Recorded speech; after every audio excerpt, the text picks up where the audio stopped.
did you get involved in this program to bring war refugees over? I listened very carefully to my wife, whatever she wants to do. I get mad. She had talked to me about it, but it was her idea. We'd been watching on the news, we were glued to the news, about the refugees, about the war, and then they made the announcement that the United States was going to take 20,000 refugees. And I said to my husband, which will tell you what kind of a man he is, me knowing that I could ask him this, I said, well, why don't we sponsor a family? And he said, okay. And so then we got in touch with Senator Hagel's office, and then they got us in touch with the Refugee Center, or the association. Oh, this is how it happened. It was through the senator's office. Chuck Hagel? Yes. Oh, all right. Did you know anything about the procedures? No. We knew nothing. She was bored. We had 3 little kids, a middle-aged kid, 2 dogs, and we needed more help. We had no idea what was involved, but we wanted to do something. So it was just news. You were inspired by news, and that was your main reason. Yes. It was news. Do you remember any particular report that yes. has... Can you please share that detail with us?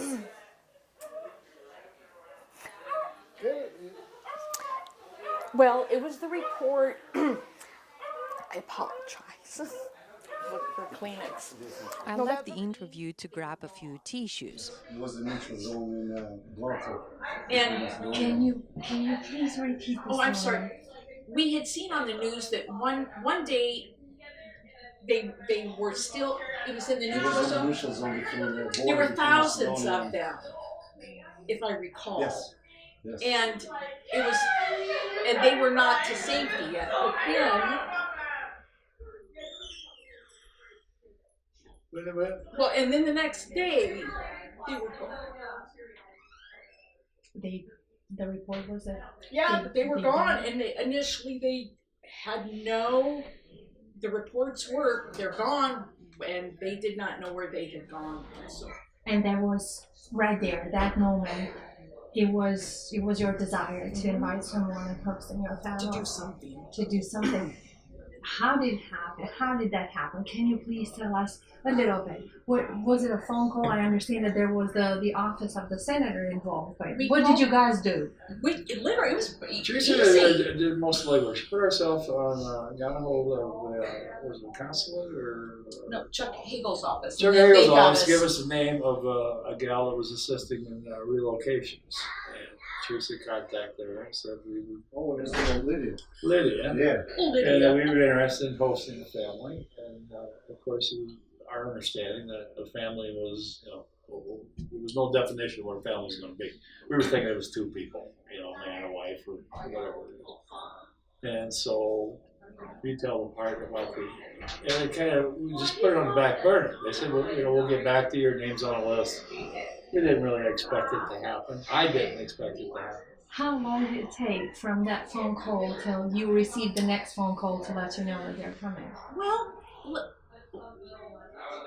it was a number of weeks, if not 5, 6 weeks. Yeah, it was quite a long time. Where we had forgotten about it. No, I had not Teresa. I had forgotten. Well, this ain't gonna. This ain't gonna work out. And Liddy had been here and visited the house to make sure that there was adequate room, and we had to have. There was a stipulation. We had to have. We couldn't do it as private citizens. We had to have. Like our church had to be on board with it, a larger group. And so I talked to Father Bob and said, I just need sort of this in, I don't expect you to do anything. So Lydia called and said she wasn't sure that the 2 young couples were coming. And for the life of me, I don't recall why she thought that, but my understanding was that you weren't necessarily coming, but if you did, you'd be coming in on a TWA, so Well, can you please tell us what is Oh, TWA? Trans World Airlines. That's the airline. But which is kind of odd now that I say that, because that would have. Why would she have told me that if you weren't? Anyway, so my understanding was they weren't going to come probably. So this was a Wednesday, I think. On Friday at 10 o'clock, my cell phone rang and it was Lydia, and Lydia said, they will be here tonight at like 7:15.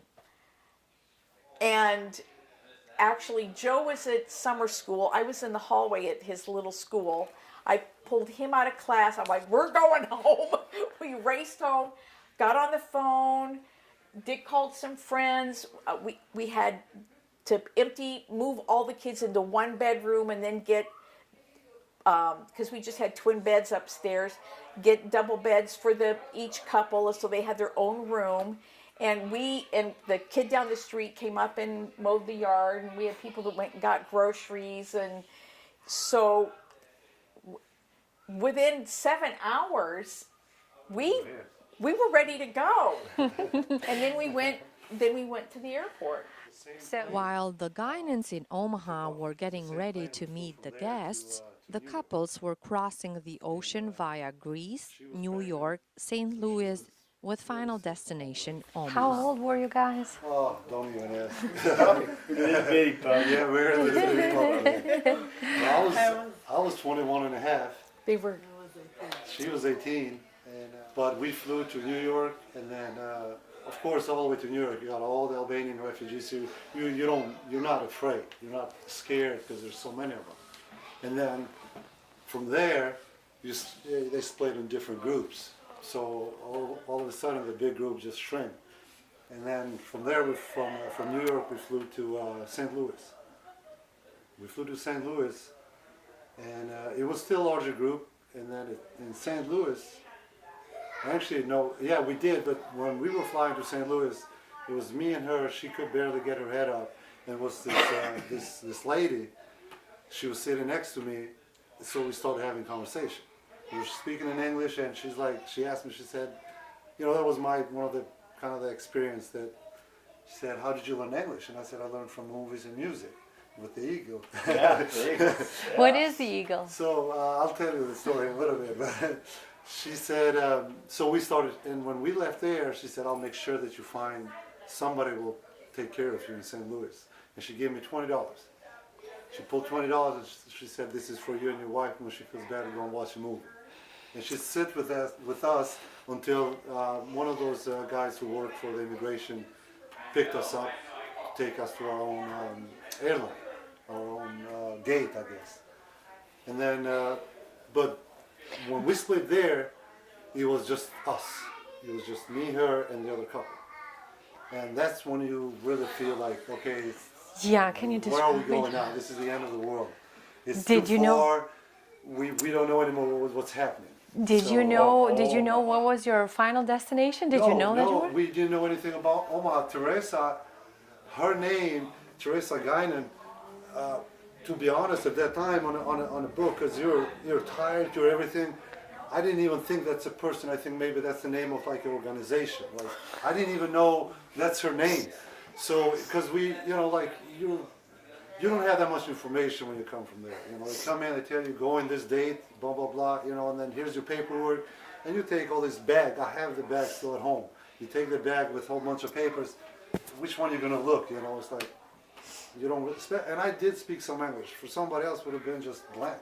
So we got on the plane, and the whole time we're traveling, on my head is like, okay, now when we land, because they said this is your final destination. The guy that was helping us out said that's where you're going. That's your final stop.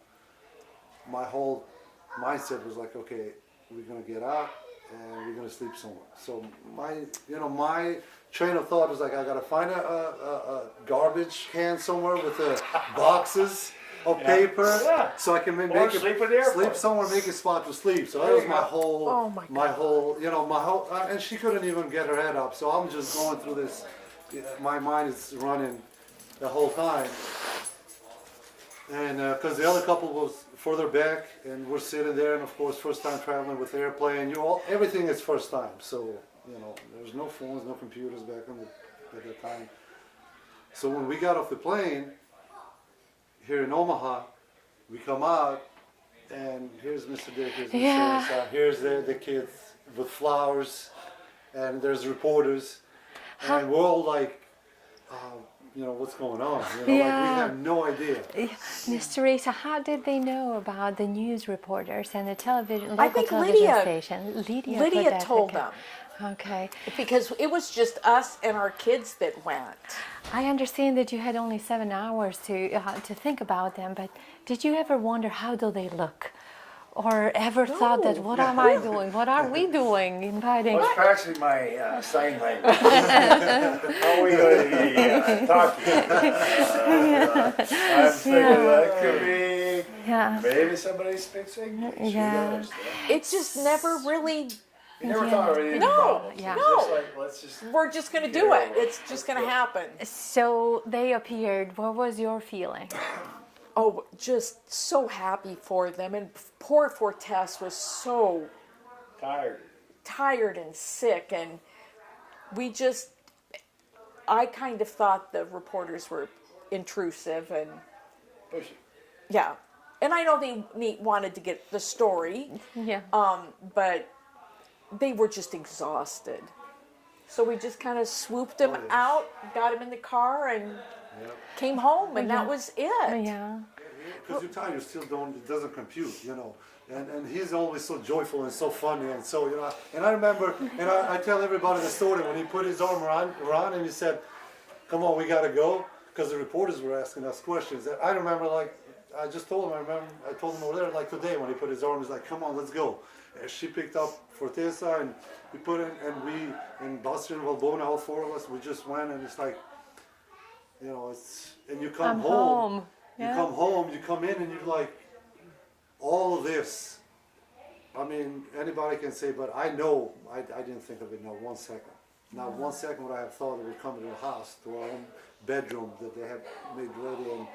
And then you wake up next morning, because that day is still, you wake up next morning, and it's like, you just can't even describe it, really. It's just something for us that young. Yeah. And what a handsome couple they were.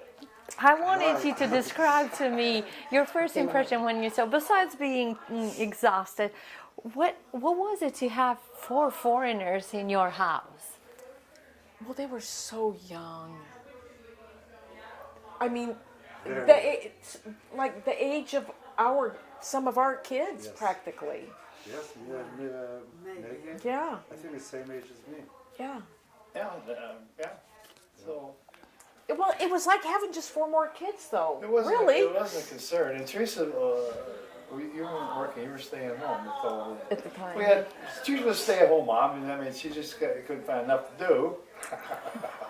So we had 3 little ones, and of course they were all excited. I remember. So it was, they assimilated like it was Yes. no transition. Exactly, you did. Then it became little details. Yeah. How do you bond the way that you have bonded without even knowing each other from two different parts of the We world? laughed a lot. Tell We the story did. about the eagle.